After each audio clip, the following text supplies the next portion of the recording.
TDP కూటమి అధికారంలోకి వచ్చింది. లోకేష్ మంత్రి అయ్యారు. ఎన్నికల ప్రచారంలోనే కాదు, 4 ఏళ్లుగా రెడ్ బుక్ అంటూ భారీగా ప్రచారం చేశారు. అణచివేసిన వాళ్లు, అడ్డగోలుగా మాట్లాడిన వాళ్లు, పార్టీ నేతలు, కార్యకర్తలను హింసించిన వారి రాజకీయ నేతలు, బ్యూరోక్రాట్ల పేరుతో రెడ్ బుక్ రాశారు. అధికారంలోకి రాగానే రెడ్ బుక్ లోని వాళ్లను తాట తీస్తానని వార్నింగ్ ఇచ్చాడు లోకేష్. ఇప్పుడు మంత్రిగా అయ్యారు. ఫుల్ మెజారిటీ వచ్చింది. రెడ్ బుక్ మహిమో ఏమో, ప్రమాణ స్వీకారం చేయకముందే వైసీపీ నేతలు, కార్యకర్తలను హాహాకారాలు చేయించారు. ఇక రెడ్ బుక్ లోని కీలక నేతల జీవితం ఎలా ఉండబోతోంది అనేది ఏపీ వ్యాప్తంగా ఆసక్తి రేపుతోంది. వైసీపీలోనూ దడ పుట్టిస్తుంది. రెడ్ బుక్ ఫస్ట్ లిస్ట్లో 30 మంది వైసీపీ నేతలు ఉన్నారట.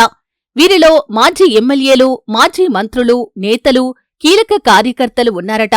రాబోయే 3 నెలల్లోనే వీళ్లందరినీ శంకరగిరి మాన్యాలు పట్టించాలని డిసైడ్ అయినట్లు టీడీపీలో చర్చ నడుస్తుంది. రెడ్ బుక్ ఓపెన్ అయిందని, ఫస్ట్ లిస్ట్లో 30 మంది వైసీపీ నేతలకు చుక్కలు కనిపించటం ఖాయమని టీడీపీ కీలక నేతలు అంటున్నారు.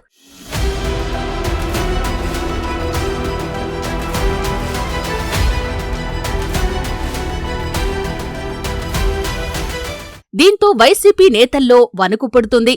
ఫస్ట్ లిస్ట్లో ఖచ్చితంగా ఉండేది కొడాలి నాని, వల్లభనేని వంశీ, సిదిరి అప్పలరాజు, రోజా వంటివారు ఖచ్చితంగా ఉన్నారని, 30 మందిలో ఫస్ట్ 4 పేర్లు ఇవే అని అంటున్నారు అందరూ.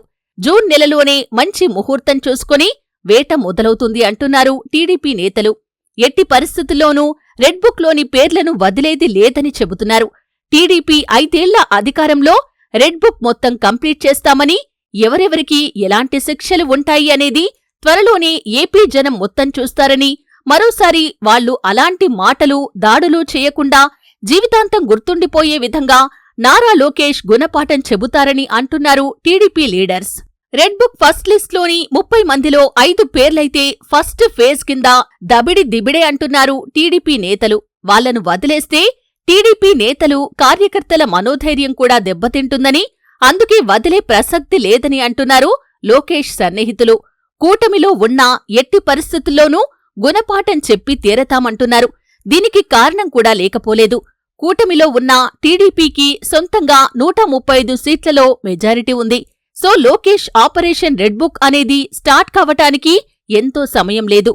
జస్ట్ 4 రోజులు మాత్రమే అనేది టీడీపీ వర్గాల నుంచి వస్తున్న సమాచారం.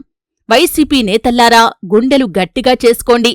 ఏ అర్ధరాత్రైనా మీ తలుపులను పోలీసులు తట్టొచ్చు.